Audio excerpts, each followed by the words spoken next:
मूकं करोति वाचालं पङ्गुं लङ्घयते गिरिं यत्कृपातमहं वन्दे परमानन्दमाधवम्। वसुदेवसुतं देवं कंसचाणूरमर्दनं देवकी परमानन्दं कृष्णौ वन्दे जगद्गुरुं। श्रीकृष्णौ वन्दे जगद्गुरुं। श्रीकृष्णौ वन्दे जगद्गुरुं. So today we are here to learn Gita together for last more than 1 year or 1.5 year.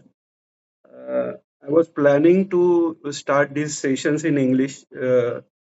Somehow it didn't happen. Marathi Gita we did almost 113 videos.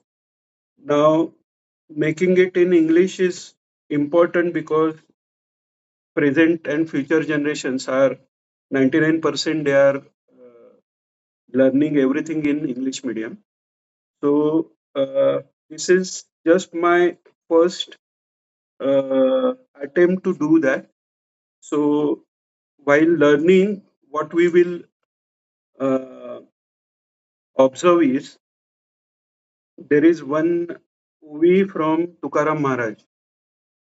What he says is Usadonga pari rasanohe donga kaya bulalasi varaliya anga. So it literally means that sugar cane, it appears to be like having distorted shape and not very pleasant look, but the juice within, it is not distorted, it is very pure and sweet juice.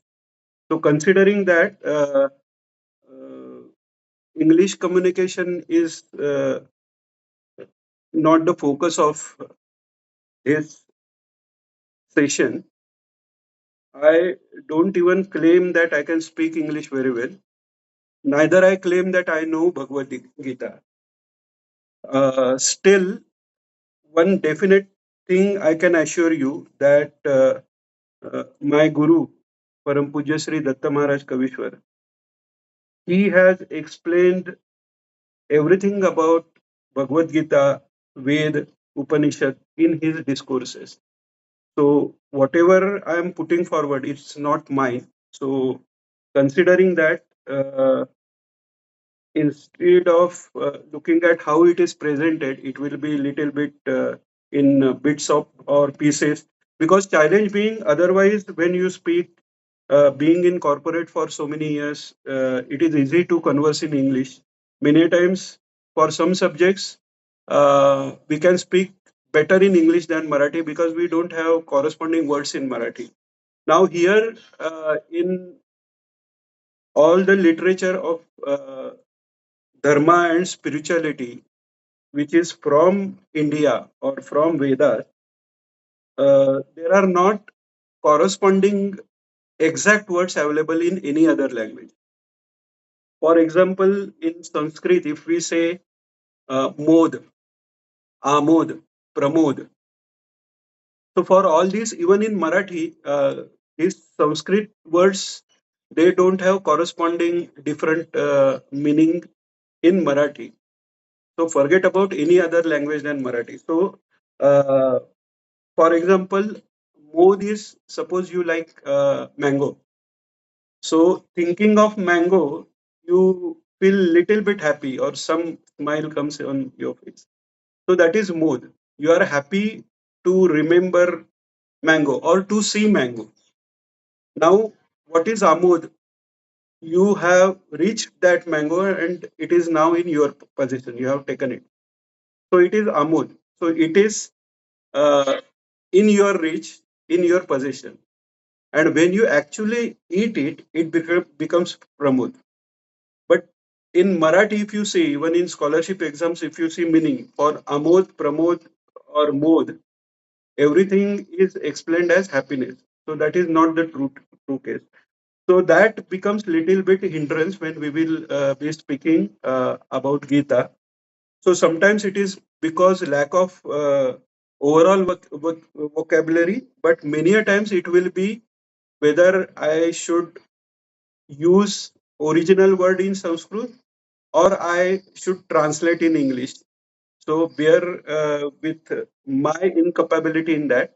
But again, I am assuring you, whatever we will be saying, it is not what I think. It is about what Maharaj said. Who and to introduce Maharaj in couple of sentence, which is actually difficult. But he was awarded as Rashtriya Pandit twice, plus in two Dharma Sabha highest authority in Kashi, they used to refer Maharaj for any doubt or any complicated decision they had to take. And from that, he is rather spiritual guru, though he is now in Nirguna. And he is, you can say, after Bhagwan Sri Krishna, he is the Purna Avatar to retell whatever was told in Gita and Bhagavad. So coming back to our subject, that is Bhagavad Gita. Now, Bhagavad Gita, I would uh, propose that everybody should have this book. Uh, this is Srimad Bhagavad Gita, मूल पदच्छेद अन्वयार्थ व सुगम टिपासह Marathi. It is book number 14. Book number 17 is also available, which is Hindi. Till now, I think conversion in English is not possible. Uh, there will be an attempt to make that from our side. Using, of course, Google, Gemini, and ChatGPT, but that will take certain time. So to start with, I presume that you all who are hearing this, they know that first slok of Bhagavad Gita, uh, who who said that? Can you tell me? Dhritarashtra. Dhritarashtra. So have you ever questioned in mind that this is Gita, this is Updesh by Bhagwan to Arjun? Why should it start from Dhritarashtra? Any idea?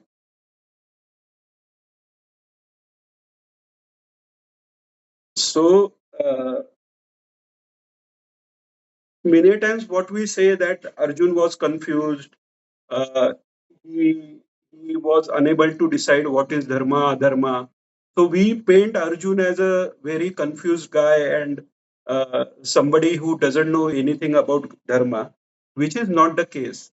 And to position Arjun or to make us understand what at what level Arjun was operating, it is important to know that what are different mentalities.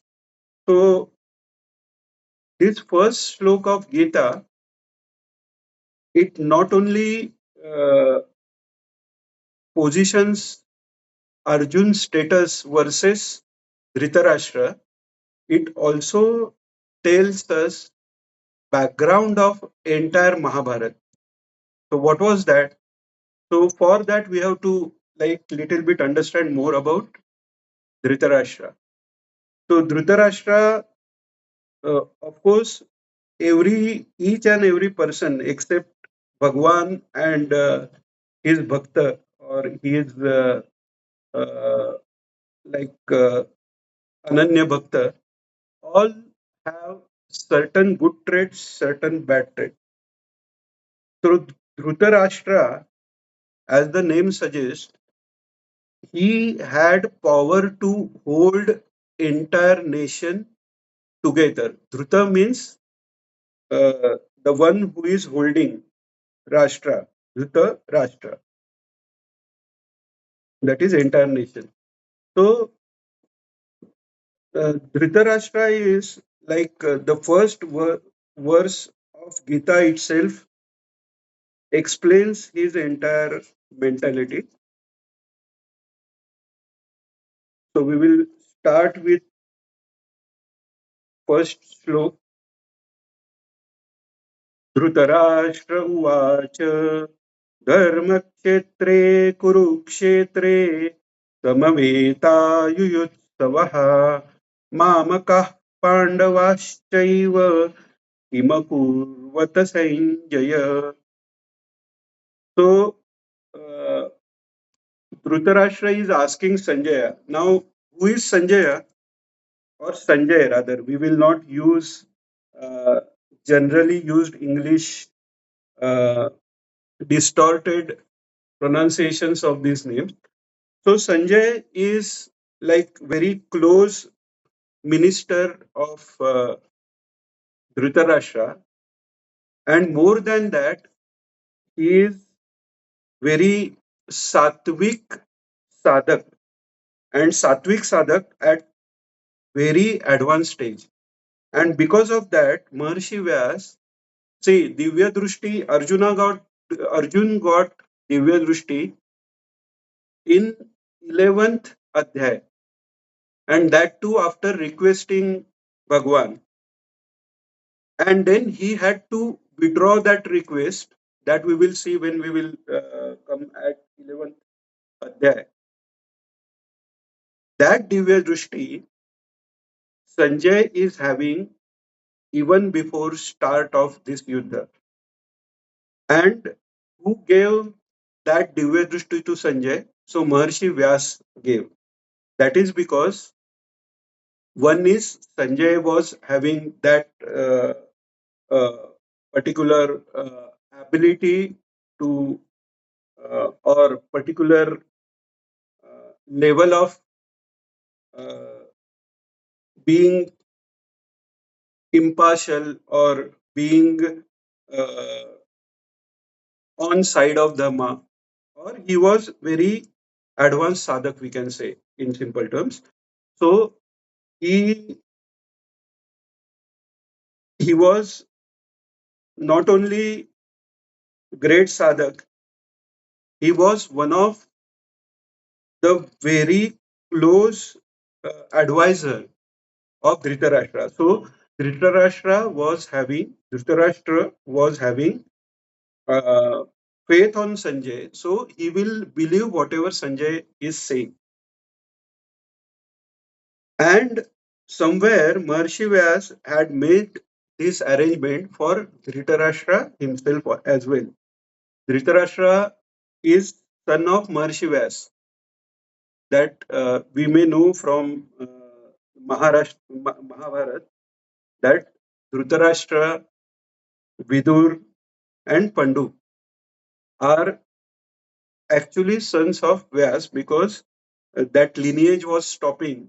So Maharishi Vyas, Satyavati's son, so Satyavati's other sons from Shantanu, uh, they died, and that's why it was necessary to continue the lineage. So this provision was made. So Dhritarashtra has got two sides. One is his son of Vyas, so he is not a ordinary uh, person.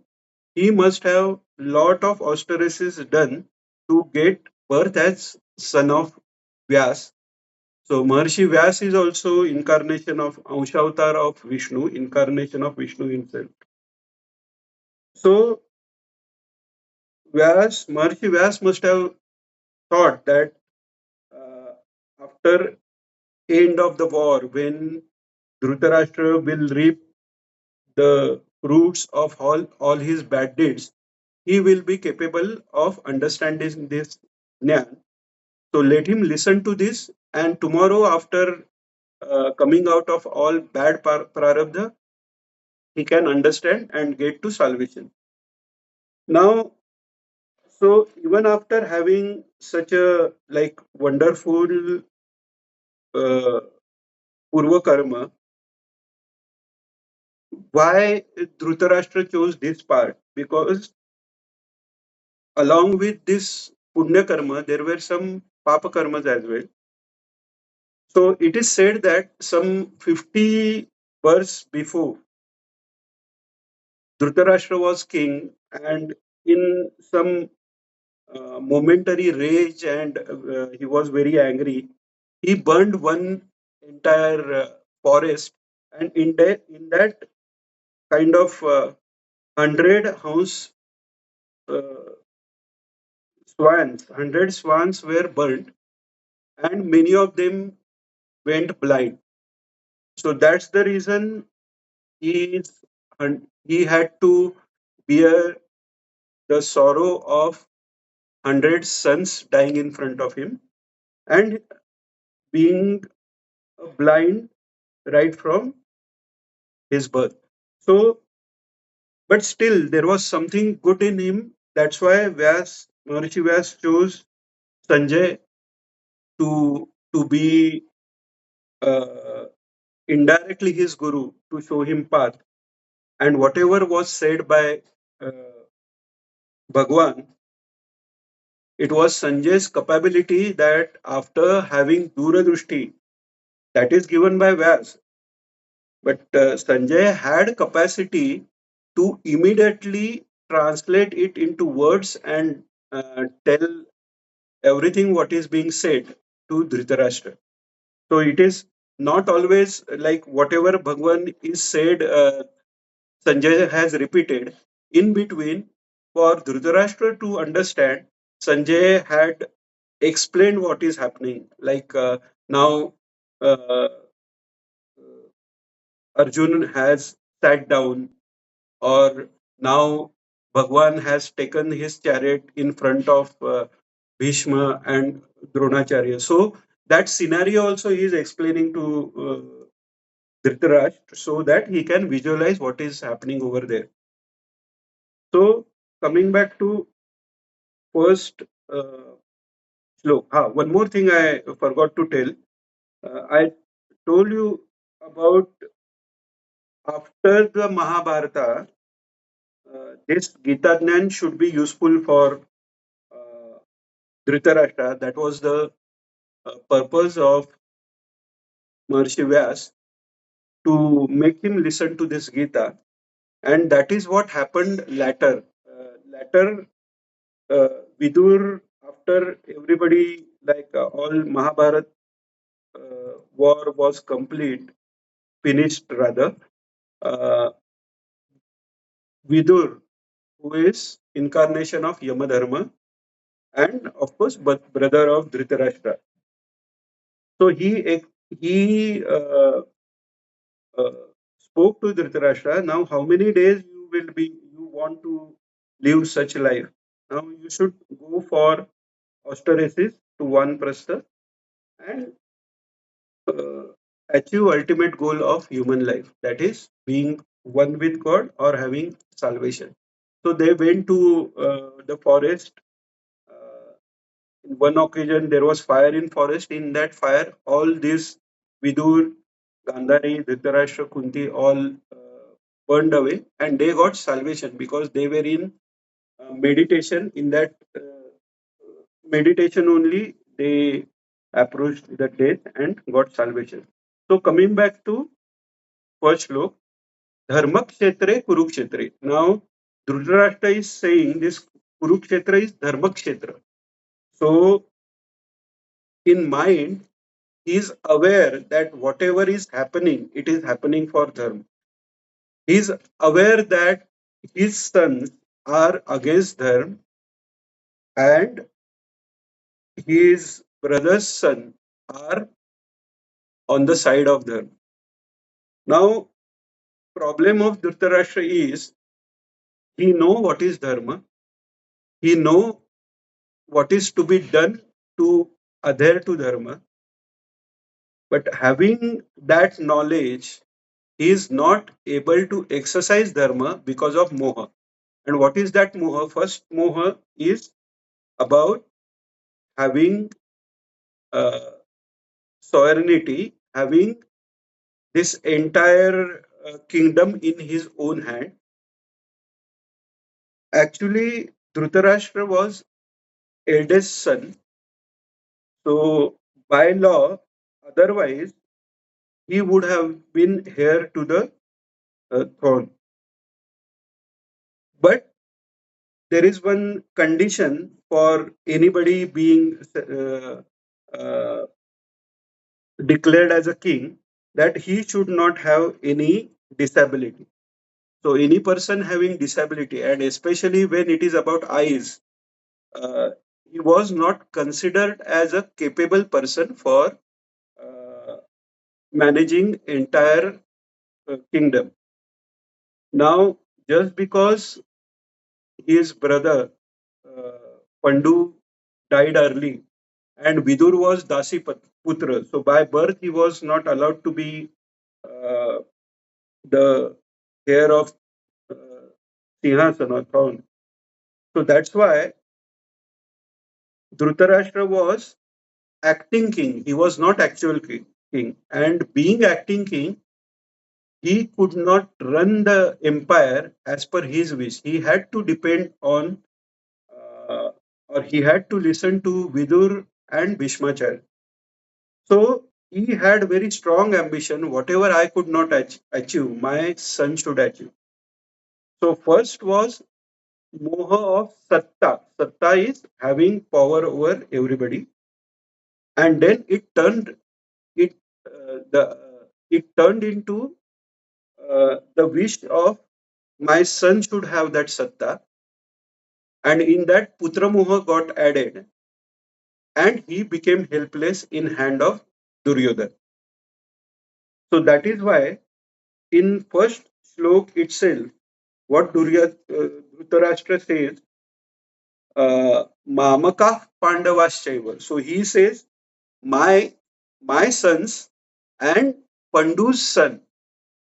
So here itself it is very clear. So he is not saying what all Kauravas are doing, or what my my son and nephews are doing.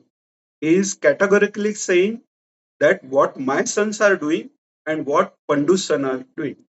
And that is what that particular thought itself is root of all this Mahabharat and whatever happened even before that between these cousins. So, more than being curious, uh, uh, he is little bit afraid, or he is concerned about what is happening to his sons. So we will take again meaning in detail. Dharma kshetre, like the uh, kshetra where uh, dharma is performed. So he knows that Kurukshetra is dharma kshetra. Samaveta Yuyutsava. Yuyutsava means the one or the people who are having wish to be part of war. They wish to have this battle or war. And we have already seen Mamaka means mine, and Pandavasteva means Pandus. So mine and Pandus. So it is mine means my sons, and Pandus means Pandus son. Hima Akurvata. Akurvat means what they did. Him means what? Purvata means did. Sanjaya. He is asking Sanjay. So now, second shlok. Sanjaya Uvacha. दृष्ट्वा तु पाण्डवानीकम् व्यूढम् दुर्योधनस्तदा आचार्यमुपसङ्गम्य राजा वचनमब्रवीत्. Okay, so before going to meaning for this shloka, couple of things I will tell in advance because it is related to how Dhritarashtra said. As we said, first of all, we need to understand Arjun, how great he was. Then only we will be able to reach that stage that we can ask question to Bhagwan and Bhagwan will answer for us. And more than that, we will understand what Bhagwan is telling us. So between Dhritarashtra we now have understood what mentality Dhritarashtra carried. Uh, After Dhritarashtra Shlok or Sanjay Shlok, there are a couple of sloks which are uh, said by Duryodhan. Now, why those shloks are important? Because Duryodhan's mentality is also important. So somehow you can see Dhritarashtra is basically Rajogudi. He is not bad, he is not good, he is in between. But it so happens that if you stay long in Rajogun, you tend to go towards Tamoguni. And Duryodhan is completely Tamoguni. So what is definition of Tamoguni? The biggest definition is uh, they have Rakshasi Vritti. Rajoguni have Asuri Vritti, that is thinking about self and self interest. So while doing that, they don't mind working as per dharma or against dharma, but the main focus is on being well and taking care of those who are supporting self. Tamoguni is they are not even bothered of what happens to me. They are focused on going against dharma. So whether I will get killed or not, they are not bothered. They are bothered about winning over dharma. So that is what is indicated by Duryodhan. So Dhritarashtra is example of Rajogun. Duryodhan is example of Tamogun, and Arjun is example of Sattvagun. So whatever ajnan or whatever confusion, so in that he also said, I am being mood. Mood is the avastha where the state of mind where you cannot take any decision. So that is actually uh, kind of tamogun. But still, Arjun's tamogun has come out of his sattvic vritti. That's why Bhagwan was with Arjun all the time and he guided him. And that is how he like brought Arjun from that mood avastha to final jnani avastha, or the avastha where moha was totally gone. And finally Arjun says, Karishye vachanam tava. So that entire journey from state of mind to buddhi state. See, our antakaran tattva, depending upon its stages or its state, it is named differently. When it is taking information and storing information, it is called as chitta. When it is analyzing the things, it is called as mana. So man is not directly equivalent to mind in English. That is why it becomes difficult to understand Adhyatma through English language. Uh, we hear lot many times that the analytical uh, buddhi is analytical and mind goes by emotion. So that is not the correct definition of man. It may be the correct definition of mind. But for now, as we are learning in English, we can say if we want mind to be equivalent to man, then that mind itself is having analytical capability, emotional intelligence, everything. But then what is buddhi? When after analysis, when that antakaran reaches certain conclusion, reaches certain determination, reaches clarity, then it is called as buddhi. So this entire journey from being mood or being confused to be buddhiman is traveled by Arjun with help of Krishna. So Krishna is not just driving the chariot; it is also said that all the uh, entire charitra of Bhagwan, those stories had physically happened, and while they are happening physically, it had a spiritual meaning as well. So these horses of chariot are all Indriya. Arjun is Man and Krishna is Atma. If you understand each story uh, from Mahabharata or later by from Bhagavad, every story has spiritual meaning. So from Man to Buddhi, that travel can happen only when your Antaratma comes as your Guru and takes you to proper path. So uh, this was important to tell that how Dhritarashtra was thinking, what was the mentality of Duryodhan, and how Arjun was great. We will further also see the greatness of Arjun and how he is like uh, very much at higher position than us. So it is not very wise to say that Arjun was just confused and moved.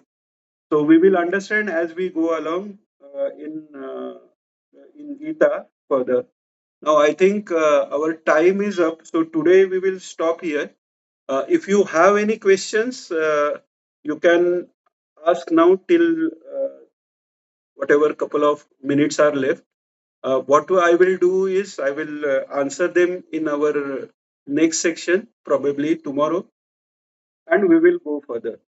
So today's focus mainly was to get introduced with Gita. There is some more to it that we will see in next session. Any questions from anybody? Okay, thank you. योगेशं सच्चिदानन्दं वासुदेवं व्रजप्रियं धर्मसंस्थापकं वीरं कृष्णौ वन्दे जगद्गुरुं श्रीकृष्णौ वन्दे जगद्गुरुं जय श्रीकृष्ण सर्वान्